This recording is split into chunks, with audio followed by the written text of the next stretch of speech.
Hello, ladies and gentlemen. Welcome back to Ringside 5. This is episode number 3. And with me, as always, is my cohort in crime, the one and only voice of reason, a lady who is built for radio and for television. There you go. I said something nice again. Please help me welcome back the one and only Michelle Araujo. Hello. How is everybody doing today? Everybody's doing fantastic because they're listening to us as we discuss another Ringside Top 5. And the Ringside Top 5 for this week is very simple. It's the people that don't get enough credit in pro wrestling. No, not the cameramen or the ring crew. They absolutely deserve all the credit in the world. But these are the narrators of our stories. These are the commentators. That's right. We're going through commentators through the eras. We are Taylor Swifting it on this version of the show. I actually use a lot of Taylor Swift references. Guys, I only know 2 songs. I was just about to say, you've brought Taylor Swift up a lot. Are you a Swiftie? Okay, you know what it is? It's not a Swiftie. Let me get this out of the way. I get this out of the way before we get into the top 5. I'm not a Swiftie, but I will say, like, when Disney was doing, like, the whole documentary, like, ads and promos. Right. The way she says Eras, there's just something about it. Welcome to the Eras Tour. And you're just like, oh, Taylor, say it again. You look like a surfboard, but say it again. Oh, my God. Yeah. Listen, Taylor Swift, she's the all-American girl. She is. She is. I really do miss her country stuff. Like, when she first came out and was first famous, that was all I would hear from her. When she was in the Hannah Montana movie? I love her country stuff. It sounds really good. I'm not hating on her pop stuff. Like, you know, Taylor Swift has given us hate on her pop stuff. So many hits, so many, like... Dude, if Taylor Swift was a stock, I would be buying it right now in the stock market, okay? Right. This girl is money. But this girl could write a song about toilet paper on a stick. Oh, and it would stream 5 billion streams. 1,000,000%. 100%. Yeah. So kudos to Taylor. But I am not a Taylor Swiftie fan. I appreciate her music, but I'm not like a Swiftie. But if there are Swifties listening, welcome. Because as a Swiftie, you could be a pro wrestling fan, and that's what's exciting. Wrestling is for everyone. Absolutely. Sorry. Wrestling is for everyone. Wrestling is for everyone. And on this show, our opinions are for us. Ooh. That's how hey, dad joke. So our opinions are for us. Don't like them? Great. Drop a note. Yeah. Drop us a line. Let us know what you're thinking. Yeah. But we are going to focus now on the narrators.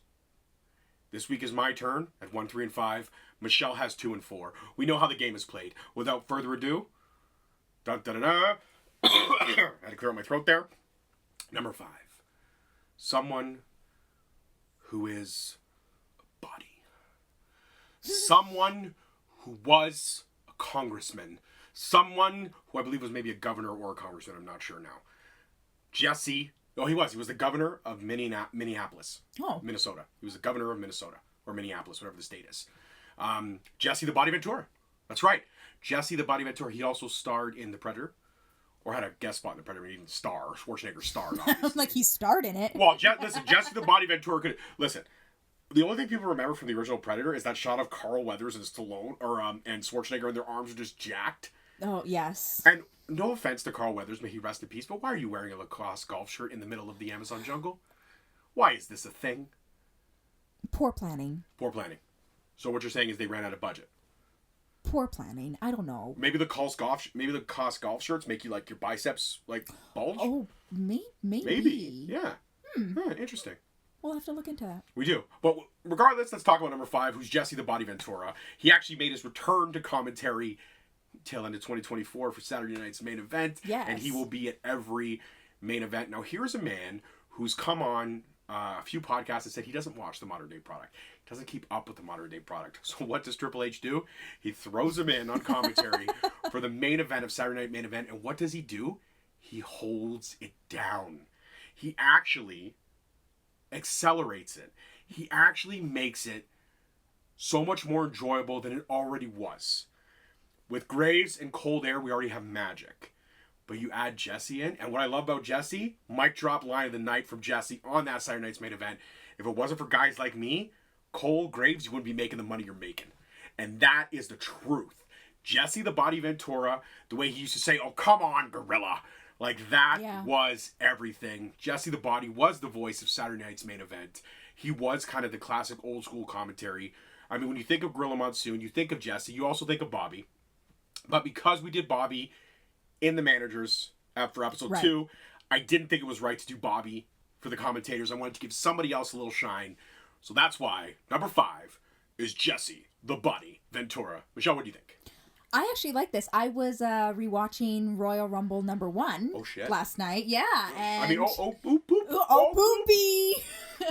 But yeah, it brought back that that old school feel, because we're so used to hearing Corey Graves and Micheal Cole at this day and age that not necessarily that we've forgotten, but you don't hear voices like Jesse Ventura anymore. You don't hear the raspiness. Yeah, yes. You don't hear that anymore. So it was really nice and refreshing to go back. And I love that, he says, I don't keep up with the product. And Triple H is like, okay, well, now you're going to have to.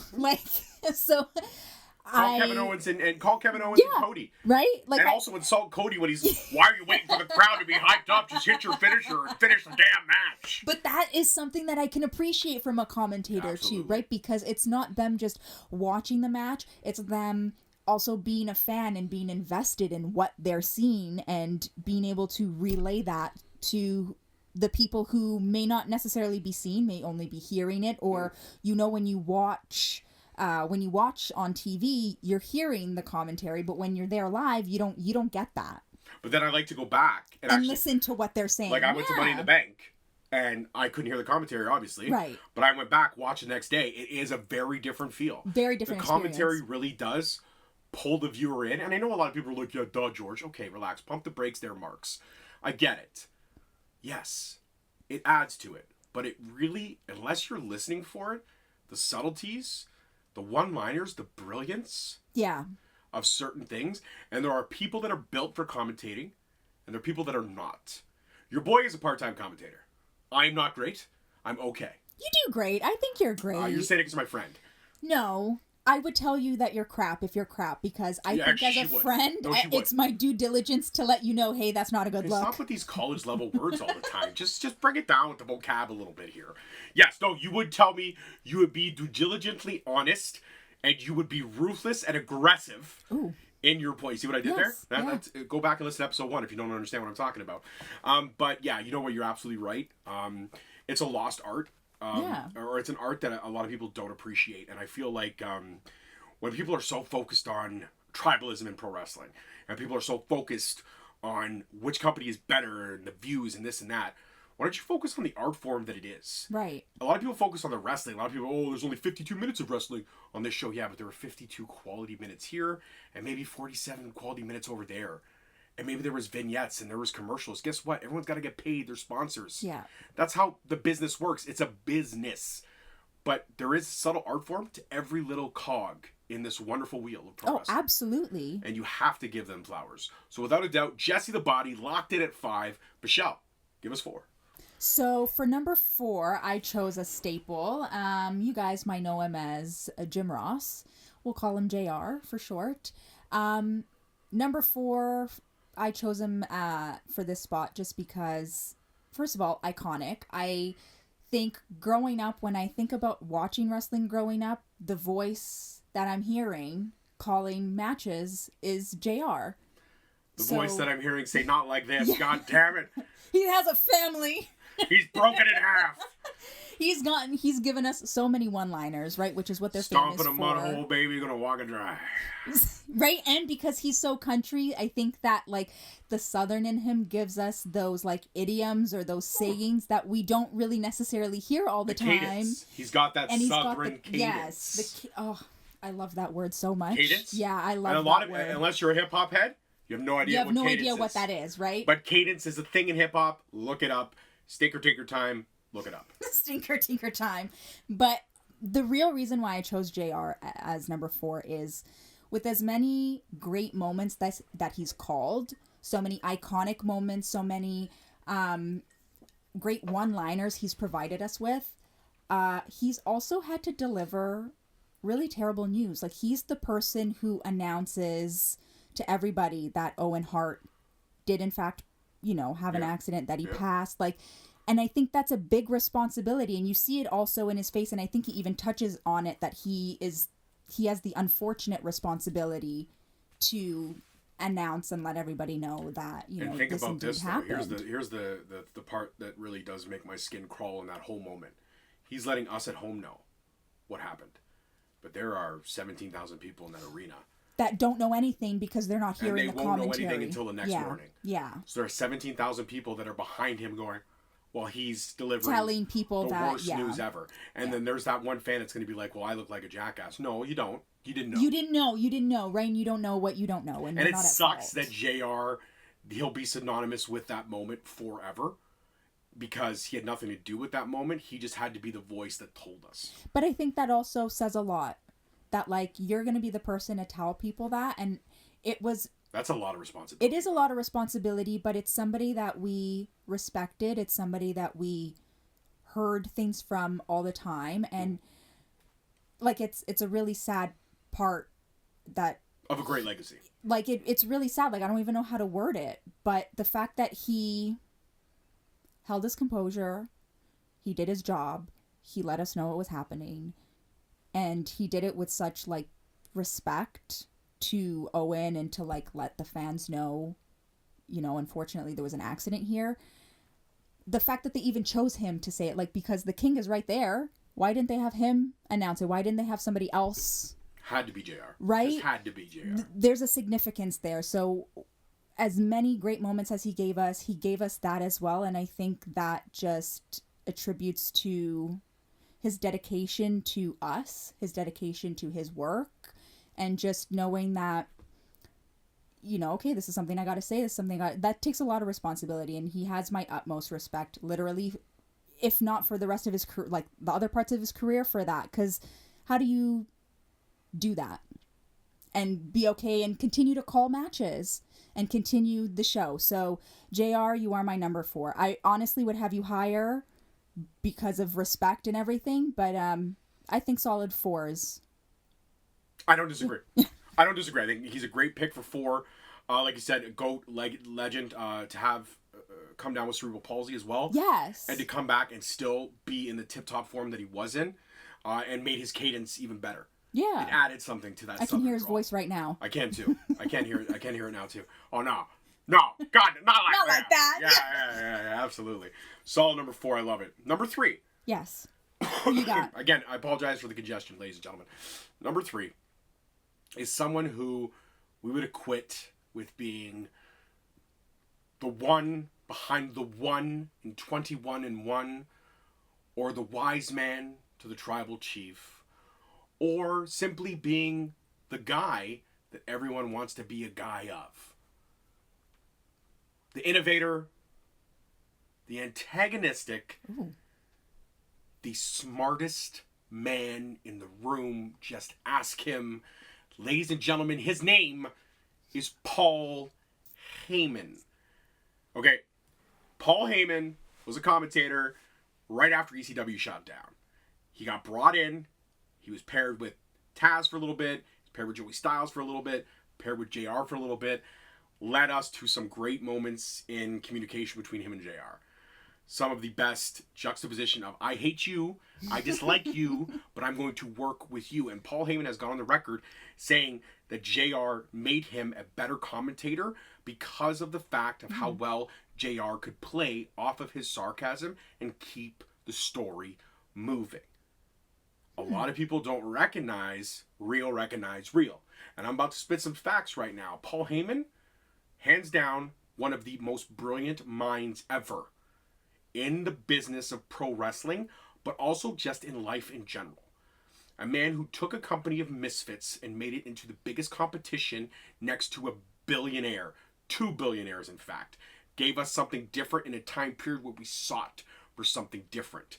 Gave us something that led to so many legends as they are. But ultimately, not necessarily the best with finances. Fine, no problem. Paul Haymen has distinguished voice, look, style. Paul Haymen is the best promo man there is out there in the world today. I will stand by that. There are men and women in this business now coming up that have either studied or should study a Paul Haymen promo. Okay? To come up with the man, the one behind the one in 21-1. How do you come up with that? Let me say it again. The one behind the one in 21-1. Does anybody know what that means? I do. You do. I know what that means, yeah. If you don't, we're talking about Brock Lesnar and how he broke the Undertaker streak. But to literally call yourself the one behind the one, that's what makes it special. And that's what he gave us on commentary. Nothing but special. Paul Haymen could tell a story and make you feel the passion like nobody. JR had the cadence. JR had the flow and the style. Haymen had passion. And I say that with the utmost respect. And a lot of people will be like, well, I don't agree with you. That's fine. This is R5. Deal with it. But in R5, in our world, Paul Haymen is number 3. I've locked it in. What do you think? I love Paul Haymen. If you go back and listen to our episode number 2, you'll definitely know how much I love Paul Haymen. So to have him as a number 3, I think is pretty solid. He's an incredible talker. Like everything he's done for Roman Reigns in the last few years is a true testament to anything that he could do behind the mic as a commentator. And yeah, like I've mentioned before, every time I think of Paul Haymen, I do think of him in that leather jacket and the hat. Like, you know, I think of ECW Paul Haymen, and I think ECW Paul Haymen would be so incredibly proud to see the growth and to see where he is now, and to know that he really is a jack of all trades. Like, he's almost comparable to like a Bobby Heenan in the sense where I would 100% right? agree. Great talkers. They both did commentary. They've both been managers. They both can cut a promo. Like, incredible. And I think it takes a lot to even come up with the one behind the one. In like, 21 it's crazy. And 1. Insane. So insane. I give it up to you, Paul Haymen. Keep doing what you're doing, baby. Absolutely. So there we go. 3, 4, 5 locked in. Michelle, we're almost at the home stretch. I know. Oh my God. Before we do get to number 2, though, we have to give a shout out to our wonderful sponsors. Not really our sponsors, but the people who put us on the radio, and that is the Huge Pop Hub. Shout out to those guys. To our producer, Randy. Randy, we love you. And our clean audio, Randy. We love our clean audio. All right. So, Michelle. Yes. Without a doubt. Without a further delay in time. Yes. Give me number 2. So number 2 might be controversial for you guys, but number 2 for me is Mr. Vincent Kennedy McMahon. Oh, shit. Oh, poopy. Oh, poopy. Actually, I should probably watch when I say oh, poopy with Vince McMahon. Oh, no. Oh, yeah, he went there. I did. Yeah. Sticker ticker time, guys. Look that up, okay? I love the passion that he brought. When I think back to when he even starts commentary, it's because his dad needed somebody on commentary. He didn't have an extra person, so Vince steps in, and there's just something about his voice. Like, he has a very commanding voice, even when he's doing the background the backstage interviews. Like, he still has a very commanding voice and commanding presence while he's doing that. So everything about Vince on commentary was everything for me. Like, I loved it. His the way he would talk about the matches, the way he would describe basically what he's seen, and for somebody to step into a role like that, not really knowing how to navigate and to flourish like that, was and someone who didn't have the wherewithal to have all the moves down. No, and he you really didn't know. Maneuvers so many times. He stepped into a role that he wasn't really prepared for, and I can only imagine what stress that was, because it's not only now you're stepping into a role that you're not completely sure of, but this is for your dad. This isn't for just any Joe Blow out there. This is a family business. We already know Papa McMahon was already a dick. So, yeah, right? So, I don't know. When I think about that, I'm like, good for you. You faced adversity and you made something of yourself. I know that he, took over the business afterwards and he became the whole Mr. McMahon character and persona. Oh, yeah, absolutely, yeah. But for the time and the stint that he had on commentary, like, I couldn't find anybody better. To be honest, Vince is number 2 only because I didn't get the number 1 spot this week, because he is my favorite commentator of all time. I don't even know how to express it properly or how to, it's something I feel in my chest. When I hear him on commentary, I'm like, all right, I'm locked in. What's going on? So, what do you think? The controversialness of the man behind the man on the mic, we don't have to get into. Absolutely. We're celebrating the men who were on the mic when they were on the mic. And even the women. Yes. There's some great female commentators out there. I like the choice. I like the choice because you're right. He has a different tone to his voice. He has a different passion for the business. And I mean, when I think of Vince McMahon on commentary, I think of the greatest one-liner that he ever spit, which was the boyhood dream has finally come true. You know, Shawn Michaels, after that Iron Man match, I mean, that's what sticks out to me about Vince McMahon. And what a maneuver. What are we going to see here? Like, yeah, he definitely did have a style all his own. Right. And, you know, we don't give enough kudos or I guess credit to all the different hats that he wore before he finished the one hat, which eventually was the undoing of him.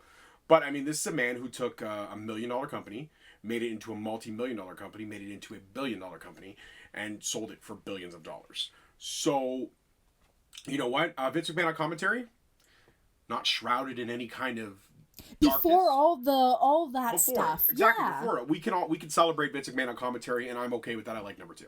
And you're right. You don't have him in the number 1 spot because number 1 is not your spot this week. That's going to be a big thing as the show goes on. I think is going to be coveting that number 1 spot. I think so, yeah. I think we're going to have to do like bets or at the tail end, maybe switch up the order. No, we're not going to do it? No. We're just going to suffer through when we don't have We number will 1. suffer through, yes. What about if we like trade number 1s? No. No? No. No. Because the only way that works is a rock, paper, scissors, and I'm not doing that for a number 1 spot. Because you know that you'll lose. Oh my god. I'm just saying. I will punch you in the face right now. Oh my god, this is radio, please. You cannot say that. I'm joking. All right, but I would whoop her in rock, paper, scissors. Oh my god, rock, paper, scissors. Do you want it? Do you want to do it by the coin then? Do you want to let the coin make all the decisions, Michelle? Yeah, I like living like Harvey Dent. There you go. The coin. 50-50 shot, baby. All right, before we get into number 1, I have to add some tension. I have to build number 1. No. I'm going to drink some water. He's building, folks. He's building. That's some good H2O. I'm going to clear my throat. Number 1. Micheal fricking Cole. That's right, soak it in. I didn't stutter. I didn't stammer. Micheal Cole. A man who has held it down for almost 30 years. With all of us insulting him, degrading him, not acknowledging how much of a fixture he is, complaining that he's no good to be Jerry or no good to be JR because he was the guy in the chair after them just by chance. The fact that he sat through Byron Saxton. The fact that he suffered through JBL on commentary, which is not good. JBL is not good commentary.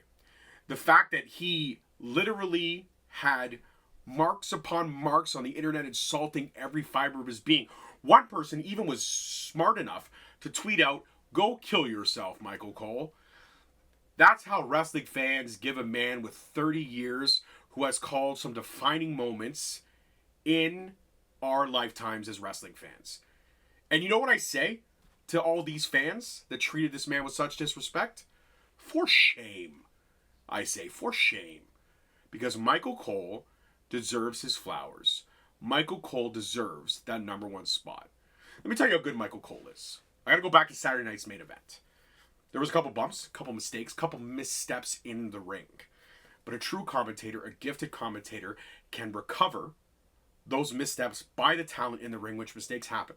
Of course. And almost make it seem like those mistakes never happened. She didn't quite get all of that. She tried something different. She didn't quite get all of that. A simple nuance of a phrase of a change changes the dynamic of the match. She didn't get all of that. Okay, she didn't land it. She didn't get it. We got it. But it's these little, small things that Micheal Cole does on a nightly basis. 30 plus years in that chair. The longest tenured commentator ever. Okay? Ever. Has called over 30,000 matches in his life. Think about that. Maybe not 30,000, maybe like 5,000 or something like that. But still, a ridiculous outrageous amount of matches. Of course. And his voice has been behind some of the most defining moments in pro wrestling. The Yesomania, he coined that. Okay? Micheal Cole, underrated. And Micheal Cole, if you ever hear this, I want to say one thing to you, Micheal Cole. Thank you. Thank you for being the voice of my generation my kids' generation and my youngest daughter's generation. I got a teenager and I got a young daughter. I got an 8-year-old. And they have both heard Micheal Cole narrate the stories of these larger-than-life superheroes. In WWE, the wrestlers are the superstars. The wrestlers are our heroes and our villains. They are who we live and die to cheer for. Nobody ever thanks the author. Nobody thanks the person who's reading the audiobook. And that's what Micheal Cole does, and he does it beautifully. So again, to all you wrestling fans that never paid this man a dime of respect, for shame. To all you marks that cheer for Limbo, and if you don't know what Limbo is, look it up, because I've said Limbo about this other organization a lot of times. You know what Limbo is. Okay, it's 3 letters. One is the first letter of the alphabet there. I gave you a hint. For all of you over there that say Limbo is the best, for shame. Because I've heard Excalibur. Nah. Taz? JR, it's not the JR we know. And the fact is that Micheal Cole has been holding it down with Vince McMahon screaming in his ear for close to 3 decades. Do you know how mentally exhausting that must be? Micheal Cole almost gave up. Then guess what happened? Corey Graves was slid into the chair next to him. And he said Graves gave him a fire to continue in commentary. So you want to talk about, like we did in episode 1, about John Cena and Randy Orton? Yeah. Let's talk about the bromance that is Corey Graves and Micheal Cole. Ooh. Let's talk about how Corey Graves was kind of given a green light to say and do what he wants, but Micheal Cole brings him in. Micheal Cole says, no, walk the line. No. You're over, come back. I watched an old Royal Rumble. First women's Royal Rumble. Yeah. Mandy Rose came out. Corey Graves said, I just like to watch Mandy Rose do something every time. You know who was a guest commentator on that? Stephanie McMahon. Stephanie McMahon looked over and said, okay, calm down over there. Sasha took it as, I don't think that was the way it was supposed to be. No, that was the way it was exactly supposed to be. Yeah. That's Stephanie McMahon saying, gross. Reel it in. Yeah, of course. We are PG. And she's a beautiful woman, but have some respect. Absolutely. Micheal Cole, during that whole sequence, he just did his business. Micheal Cole held it down and did his business. He has had the devil himself sit beside him and yell in his ear, and he has held that down. So Micheal Cole deserves his flowers. Micheal Cole deserves your respect as one of the best commentators in this business today and forever. And Micheal Cole deserves number 1. I lock it in, I stamp it. What do you got? How do I even compete with anything you just said? Right? You gotta try. You gotta give an opinion of some kind. I love Micheal Cole as number 1. I think that a lot of people do like put him down. They are, and it's okay. So you might not like his voice or whatever you're nitpicking about. You're absolutely right. Micheal Cole has been the voice for decades, and whether it's been ups or downs, he's the one who's been there. He's the one who's putting in the work. That must be really difficult to have Vince in your ear and to like, for 30 years. He plays his part, and I think if there's one thing I can respect in this business is a person who plays their part, like The Miz, for example, plays his part, right? He could sit there and he can complain that I don't get title shots. I've worked here for so long. I've paid my dues, XYZ, but he is a businessman. He knows that he's a team player and this is his position right now. Okay, so right now he's maybe not the lead singer. He has to play tambourine for a little bit, and he's okay with that. And great analogy, by the way. Don't laugh. Great analogy, and it's from Chris Rock. He has a Netflix special called Tambourine, and he closes out the show by saying, like, you're not always going to be the lead singer of the band. Sometimes you might not even be the bass player or the drums. So would you rank tambourine higher than the triangle? Ooh. Yeah, because the tambourine makes a little more noises. Okay, what about the cowbell? More cowbell. Yeah, so would you say 1 is tambourine, 2 is triangle, 3 is cowbell? No, cowbell and then triangle. Okay. Because Will Ferrell was smacking that thing. So the cowbell, just because of Will Ferrell, ranks higher for you. That SNL skit it does. Ranks so high for me. We all put our pants on at the same time, except what I do, I make gold records. Because Christopher Walken is great Jimmy Fallon is trying not to pee his pants. Yeah. Like, and that other guy. I don't Chris know Kattan. Yeah, or even the other guy who's in all the stuff. I just don't know who he is. He gets guest spots all the time. Hey, Will, why don't you stay here and lay that cowbell down with us right now? Oh my God. So good. All right, back onto the tangent though. But yes, continue. But he has played his part, and I don't think I've ever heard him complain about anything. Like, he just rolls with it. He does his job. And so I am with you when you say thank you, Micheal Cole. Thank you for being you, and for, you know, not feeling or not making us feel like you don't want to be there. I truly get the feeling that he wants to be there. He likes to be there. He loves it. Like, He does. you know, and that invigorates the fan in me, right? I want to be surrounded by people who feel the same way about that than I do. I don't want to hang out with people who don't like wrestling. Like, so. It's fair. But it's also Micheal great Cole. to say that thank you, Micheal Cole, for making us feel Yeah. the moments. Yeah, absolutely. That's I think, the biggest thing. So thank you for making us feel the moments. And on that note, the 5 is locked in. Locked in, guys. Locked in. You can check us out next week again, every Sunday on the Huge Pop Radio Hub. Shout out to our Huge Pop family. Check out all the wonderful shows there. Smack Daddies, The Law, What Is Work. Also Huge Pop, which is Donnie De Silva and the great Jimmy Corderas. Ooh. So check those out. There's also Storytime with Jimmy, Dross Raws Raw. A lot of great shows. And we are just honored to be a part of that amazing group of talented people. So talented people. And like yeast, we will rise to the occasion, Ooh. given the opportunity. Very nice. As always, right? That's my analogy for the day. You know, hello, Mr. Tambourine Man, play a song for me. As always, I'm your host, your boy, George Mckay, and this is my cohort in crime. Michelle Araujo. And that's it for this one, guys. Don't forget to check us out. Episode 4 coming next week. Should we announce it now, or are we still trying to lock it in? Are we going with what we decided? We'll let them guess. We'll let them guess. Yeah. Okay, yeah. You know what? Drop a hint as to what you think. And also, you know what? Drop some ideas for us. If there's Absolutely. something you want us to break down our 5, or you're curious to hear our 5, we're all about it. Don't forget to follow us on all our socials. Straight Talk Wrestling across the board. Michelle also has her socials on Instagram. Yeah, Michelle Araujo, _. DM her, but don't be weird, guys. Okay, let's please, let's not be weird. Okay. As always, peace, love, and wrestling. We will both see you next week. Bye.